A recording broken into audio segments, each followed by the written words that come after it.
आप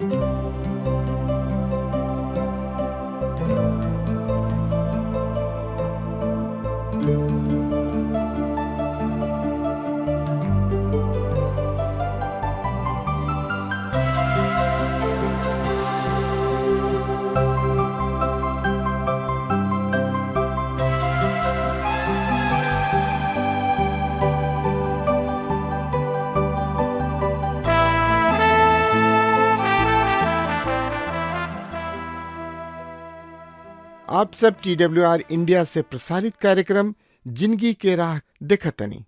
ई एगो सोचल विचारल ढंग से बाइबल की पुस्तकन का अध्ययन हवे। ए कार्यक्रम का उद्देश्य है कि संसार के बनावे वाले परमेश्वर की उद्देश्य के जानी और उनके इच्छा के अनुसार चल सकें। यही उद्देश्य के साथे हम ई कार्यक्रम आप खातिर हाजिर करतनी। कृपा करके देखी और सुनी ताकि परमेश्वर आपकी जिंदगी का रास्ता बतावे वाला ठहरस। वचन अध्ययन से पहले सुनी एगो सुंदर आत्मिक गीत। दया करी प्रभु रउआ दया करे ना हो, दया करे ना भक्त करेलन को हरिया, दया करे ना भक्त करेलन को हरिया, दया करे ना।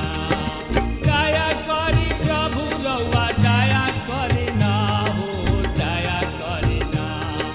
दया करी प्रभु रउआ दया करे ना हो, दया करे ना भक्त करेलन को हरिया, दया करे ना भक्त करेलन को हरिया, दया करे ना।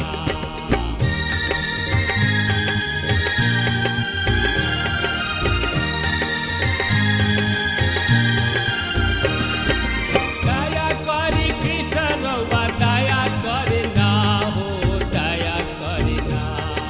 दया करी कृष्ण रउआ दया करे ना हो, दया करे ना।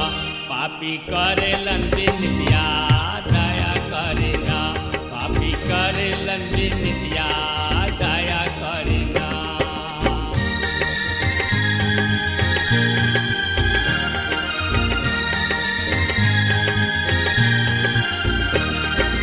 हाथ जोड़ी करी प्रभु शरण में सिसवा, दया करे ना।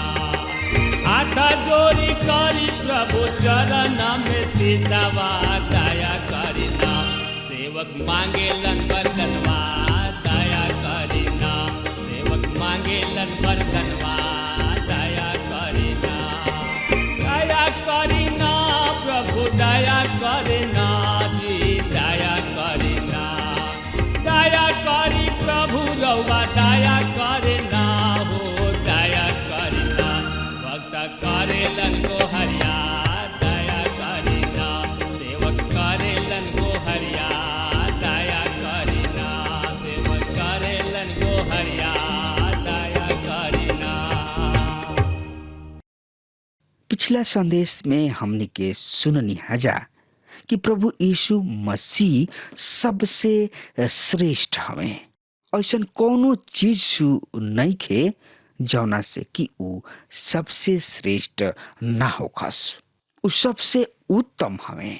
और ये हमने के इहो देखनी हजा कि प्रभु यीशु मसीह में जे बा ऊ आराम पाई।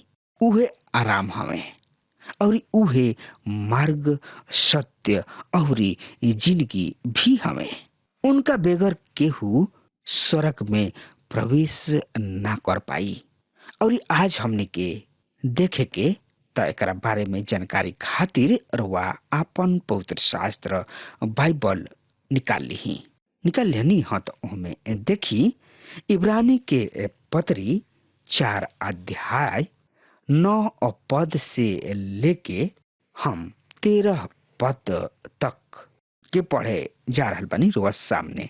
यही से परमेश्वर के लोगन खातिर सबत के दिन जौन की आराम के दिन होखी, काहे कि जे केहू उनका आराम के दिन में आवेला उहो अपना काम से आराम पावेला।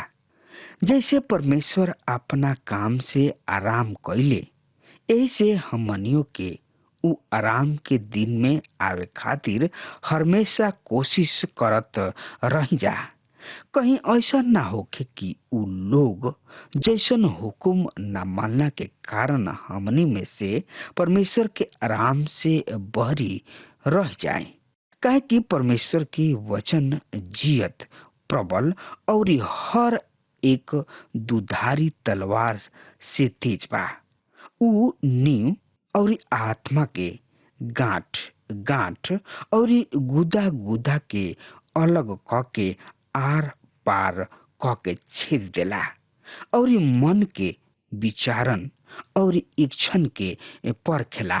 तेरा पद जेकरा के हमनी के हिसाब देवे के बा, उनका के दुनिया में कोनो प्राणी छिपल नहीं खे। उनकरा आँखी के सामने सब कुछ खुलल और साफ बा।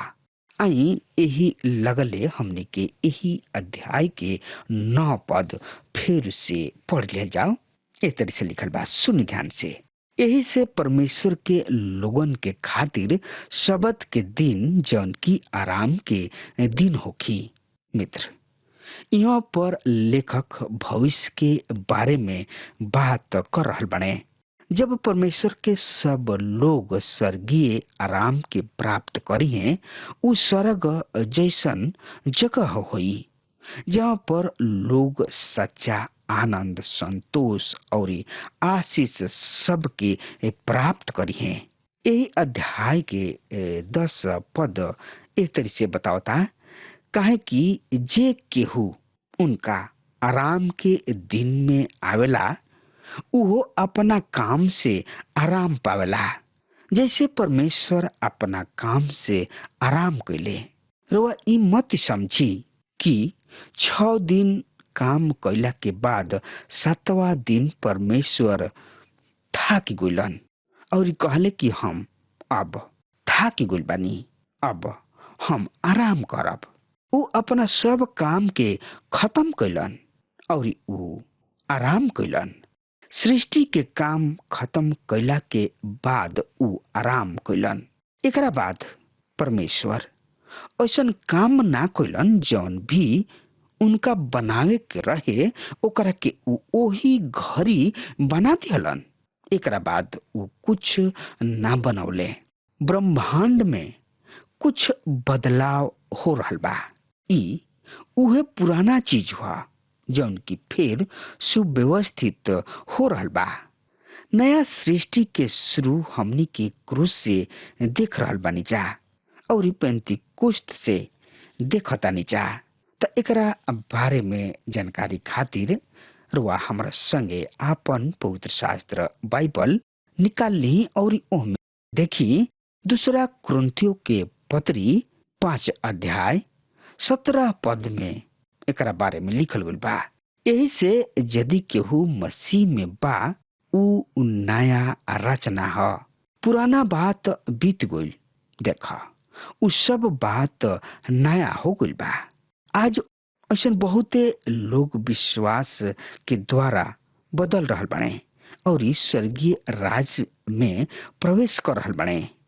परमेश्वर हमनी के स्वर्गीय आराम देवे के वचन देले बने, लेकिन उ चाहताने कि हमनी के अभी भी आनंदित रही जा।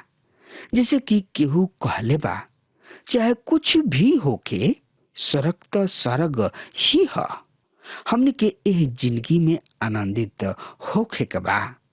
यही विषय में लेखक आज यहाँ पर बात कर रहल बने। परमेश्वर आराम कैलन, ऐसे रुआ के अपना उद्धार के खातिर मेहनत करे के जरूरी नहीं खे। हमने के पापी जन है जा। हमने के खुद के उद्धार के खातिर का कर सकता नहीं जा।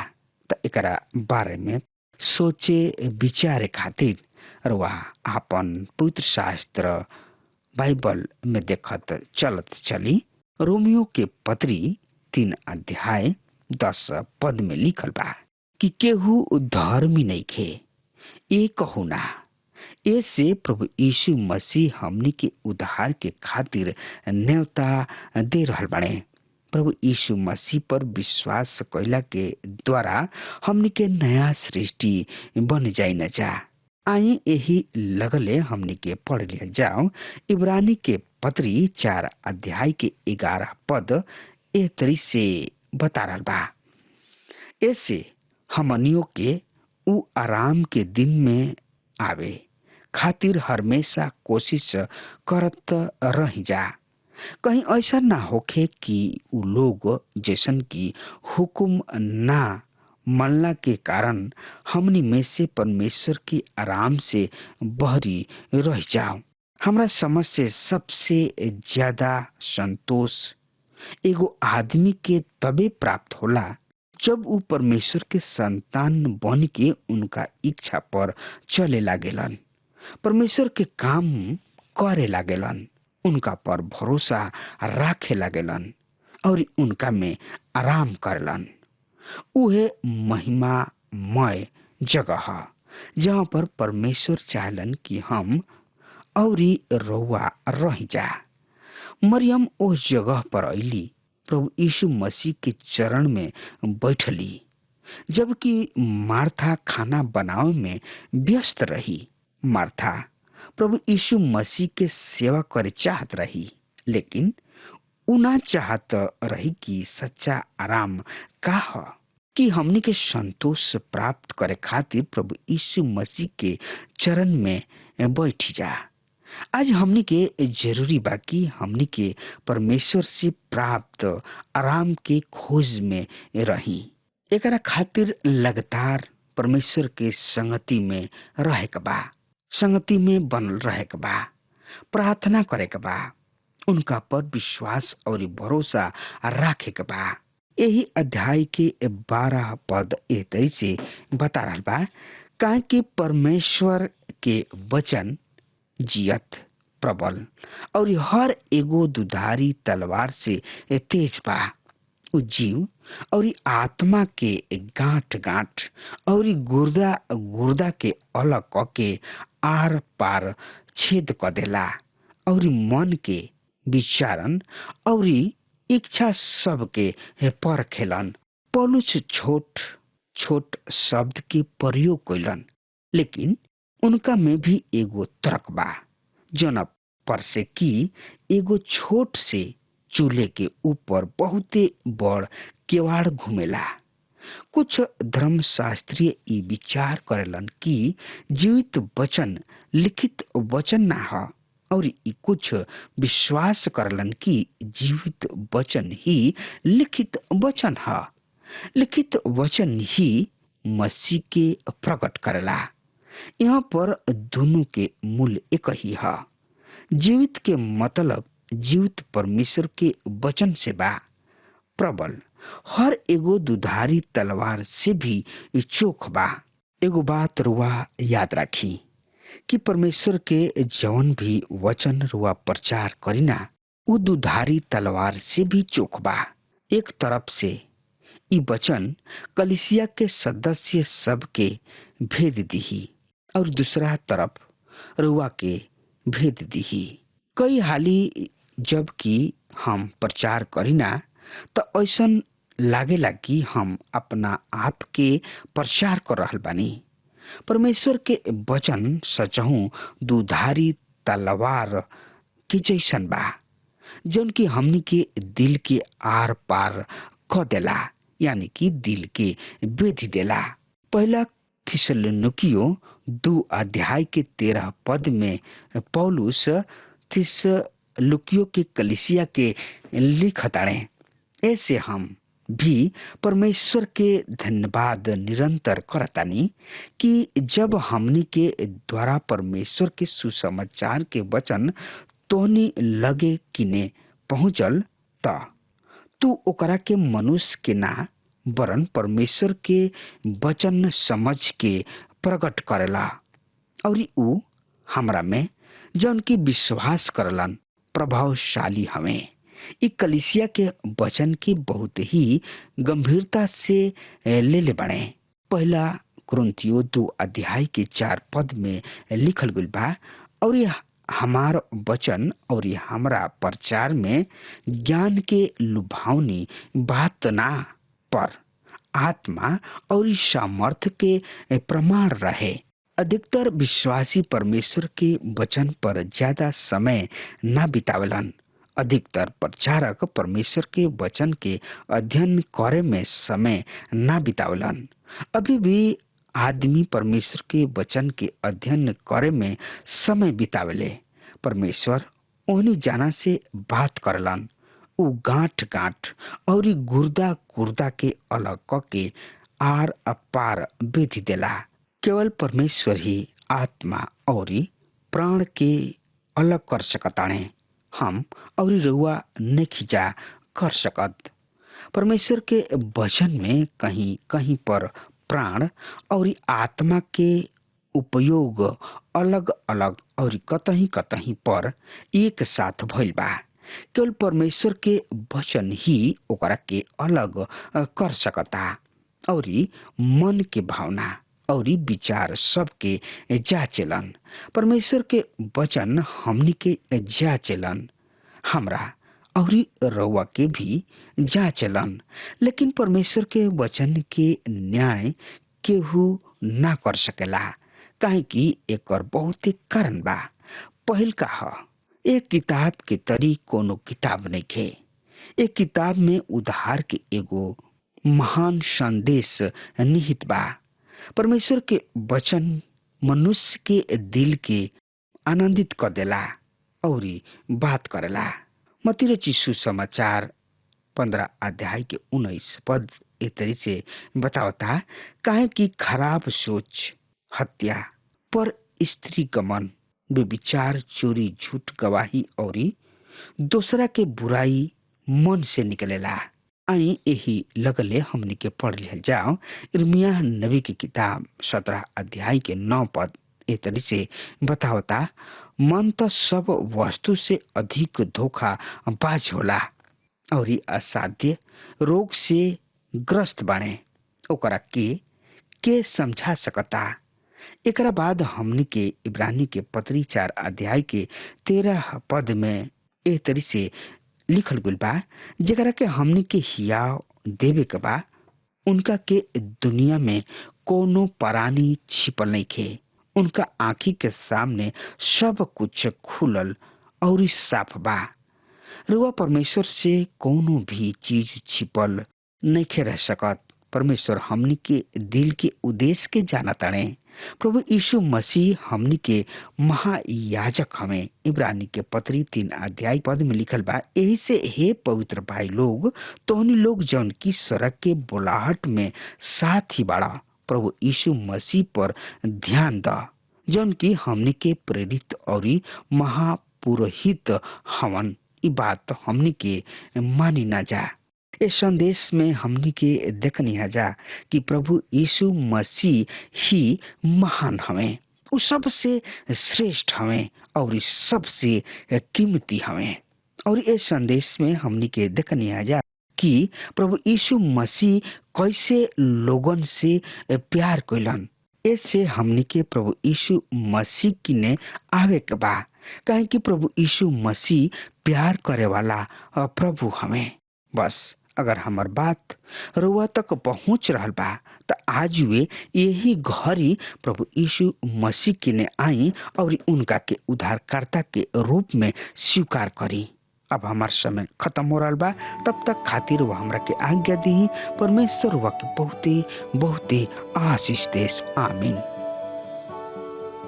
हमके विश्वास बा कि ई कार्यक्रम आप सब खातिर फायदेमंद सिद्ध भइल हुई। हम चाहतनी कि आप सब अपन अपन आशीष हमरों से बांटी।